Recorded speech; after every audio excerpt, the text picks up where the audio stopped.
4 paslon Bupati Wakil Bupati Muara Enim wajib menghindari politik uang selama masa kampanye, karena jika terbukti paslon akan dikenai ancaman hukuman pidana. Deklarasi tolak lawan politik uang, hoax, serta politisasi SARA. Setelah dilakukan deklarasi lawan politik uang hoaks dan politik SARA, semua paslon yang maju khususnya di Pilkada Muara Enim wajib menghindari semua bentuk kampanye curang, terutama menggunakan politik uang.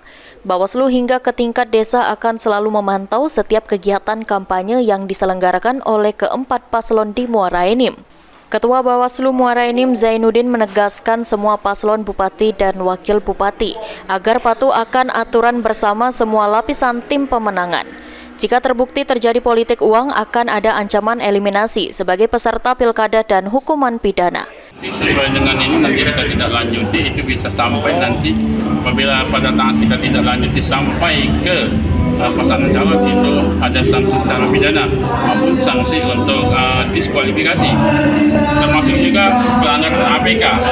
Tadi kami jelaskan di PKPU 13/2024 untuk penertiban alat peraga kampanye yang difasilitasi oleh KPU melakukan penertiban 3 hari sebelum memasuki masa tenang.